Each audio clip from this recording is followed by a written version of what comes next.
Hello, my name is Ella. I'm 33 years old, and until recently I thought I had the perfect marriage. My husband Daniel and I have been married for 6 years. On the surface, we look like a happy couple.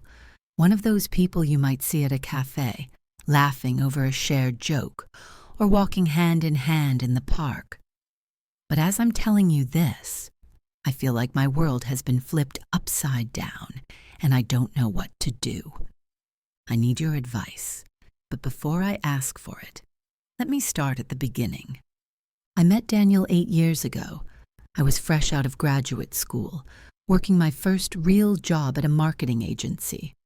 I wasn't even looking for love. I was too busy trying to make a name for myself in a demanding career. But then Daniel walked into my life like a cool breeze on a summer day. We met at a charity event. He was there representing his company, and I was there because my boss insisted everyone on the team attend. I remember the way he introduced himself, confident but not arrogant. He had this warm smile and a genuine way of talking that made you feel like you'd known him forever. We spent most of the evening talking. He told me about his love for hiking and photography, and I told him about my dreams of one day starting my own business. By the end of the night, he asked me if I'd like to go for coffee sometime. I said yes, and that's how it all started. Our relationship moved quickly. Within 6 months, we were inseparable. Daniel was everything I could have asked for: kind, attentive, and supportive. He always knew how to make me laugh, even on my worst days. And when he proposed 2 years later, it felt like the most natural thing in the world to say yes. The first few years of our marriage were blissful. We traveled, we built a home together, and we supported each other's dreams. I thought I knew everything about him, his quirks, his habits, his childhood stories. He told me he grew up in a small town with an older sister named Hannah, but he didn't talk much about his family. I didn't think much of it at the time. I assumed he just wasn't close to them. But about a year ago, I started noticing changes in him. Small things at first. He became more distant, spending long hours at work or retreating to our bedroom to be alone.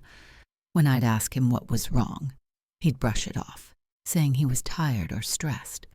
One evening, I decided to surprise him. I was organizing the closet in our bedroom, a small gesture to make things easier for him. That's when I found the box. It was tucked away in the back, hidden under a pile of old clothes. It was a plain, unmarked box, but something about it caught my attention. At first, I hesitated. Daniel had always respected my privacy, and I felt guilty even thinking about opening it. But curiosity got the better of me. Slowly, I opened the lid. Inside, I found a stack of letters. They were old, the paper yellowed and the ink slightly faded, but they were carefully folded, like they'd been handled many times. Each one was addressed to Daniel, written in delicate handwriting. I picked up the first letter and began to read. The words hit me like a punch to the gut. The writer, Hannah, talked about missing him, about wishing they could be together again. She wrote with so much love, so much longing, that my heart sank. I felt like I was intruding on something deeply personal, but I couldn't stop myself. I read letter after letter, my mind racing with questions. The dates on some of the letters were from before I had met Daniel, but others were recent. Within the past year, my chest tightened. Who was this woman? Why was she writing to my husband? And why was he keeping these letters hidden? For the next few days, I couldn't think about anything else. I tried to act normal around Daniel, but every time I looked at him, I felt a mix of emotions: hurt, anger, confusion. Had he been lying to me this whole time? Was he having an affair? Finally, I couldn't take it anymore. One night, as we sat down for dinner, I blurted it out. "Daniel, who is Hannah?" His fork froze halfway to his mouth, For a moment, he looked like he had seen a ghost. Then he put down his fork, took a deep breath, and said, "She was my sister." His sister. The words didn't make sense at first. If she was his sister, then why were there recent letters from her? I pressed him for answers, and slowly he opened up.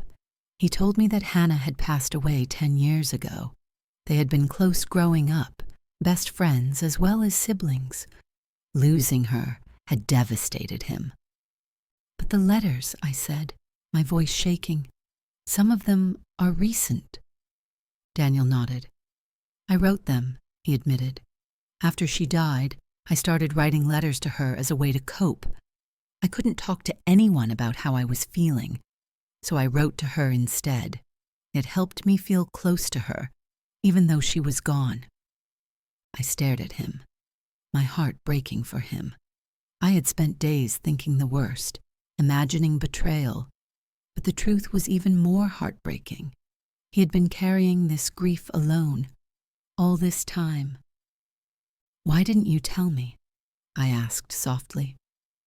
"I didn't want to burden you," he said, tears streaming down his face.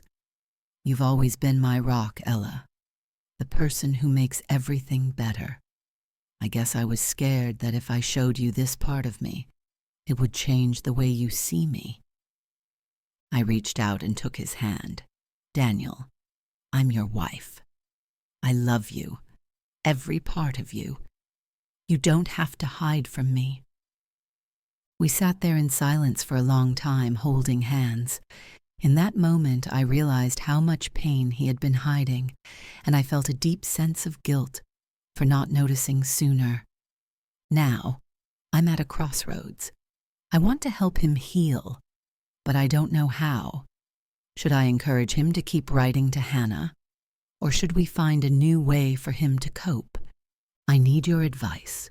What would you do if you were in my shoes? How can I support him while also moving forward together? Please let me know in the comments. I really need your help.